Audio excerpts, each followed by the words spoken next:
Assalamualaikum warahmatullahi wabarakatuh. Anak-anak yang sholih dan sholihah, selamat datang di video pembelajaran pendidikan agama Islam kelas 5 Sekolah Dasar. Selamat pagi anak-anak, bagaimana kabarmu hari ini? Semoga anak-anak selalu dalam keadaan sehat ya, dan tetap semangat belajar di rumah. Anak-anak, agar pembelajaran kita hari ini mendapatkan keberkahan dan bermanfaat dunia akhirat, mari sama-sama kita buka dengan membaca doa belajar. Bismillahirrahmanirrahim. Raditu billahi rabbah wa bil islami dina wa bi Muhammadin nabiyya wa rasulah.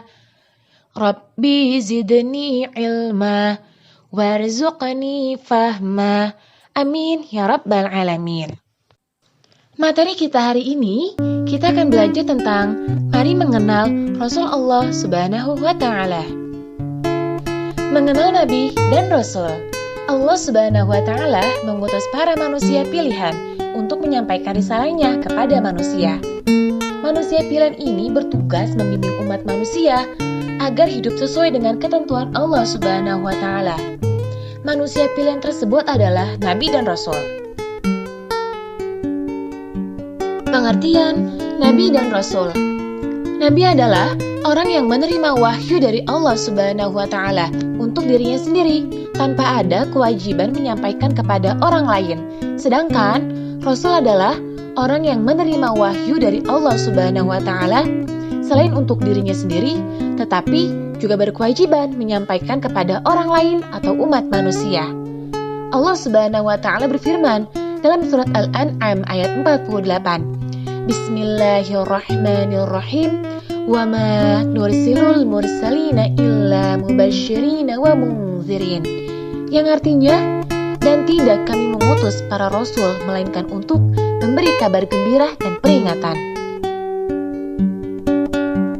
Berikut ini perbedaan Nabi dan Rasul. Pertama, Nabi berasal dari kata naba'ah yang artinya berita, informasi. Sedangkan Rasul berasal dari kata risalah yang artinya penyampaian.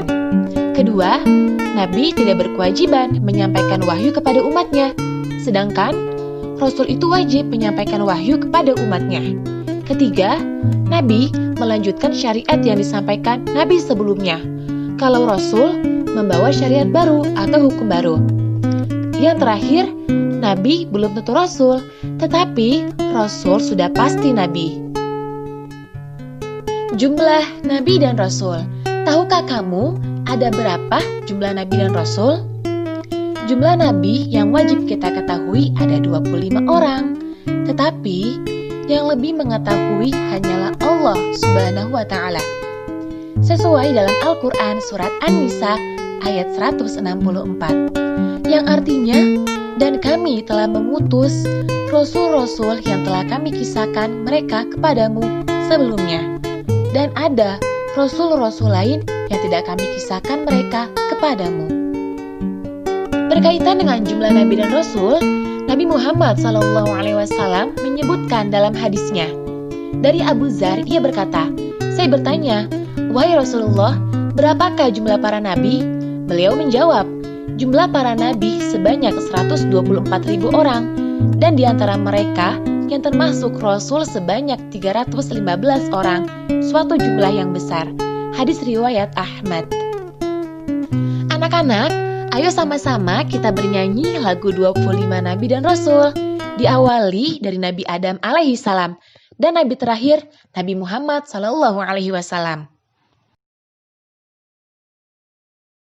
Adam, Idris, Nuh, Saleh, Ibrahim, Lut, Ismail, Ishak, Yakub, Yusuf, Ayub, Su'aib, Musa, Harun, Zulkifli, Daud, Sulaiman, Ilyas, Ilyasa, Yunus, Zakaria, Yahya, Isa, wal akhiru khatimul anbiya, Muhammad al-Mustafa.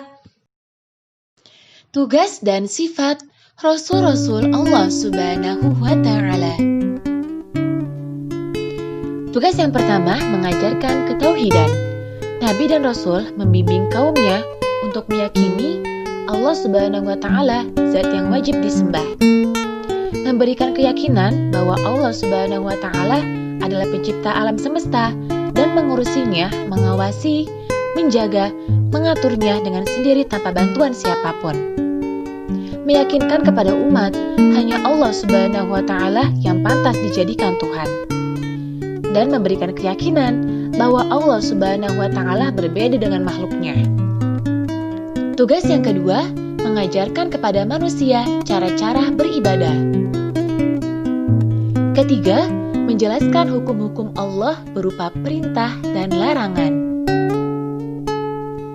Keempat, menyampaikan tentang berita-berita gaib sesuai dengan ketentuan Allah Subhanahu wa Ta'ala. Kelima, memberikan kabar gembira bagi umat yang taat dan patuh kepada Allah, dan memberi kabar derita bagi yang melanggar perintah Allah. Tugas yang keenam, memberikan contoh-contoh perilaku yang baik dalam kehidupan sehari-hari, sebagaimana firman Allah dalam surat Al-Ahzab ayat 21, yang artinya, sesungguhnya telah ada pada diri Rasulullah itu suri tauladan yang baik bagimu, yaitu bagi orang yang mengharap rahmat Allah Subhanahu wa Ta'ala. Rasul sebagai utusan Allah Subhanahu wa Ta'ala memiliki sifat-sifat yang melekat pada dirinya. Sifat-sifat ini sebagai bentuk kebenaran seorang Rasul. Sifat-sifat tersebut yaitu sifat wajib dan sifat mustahil.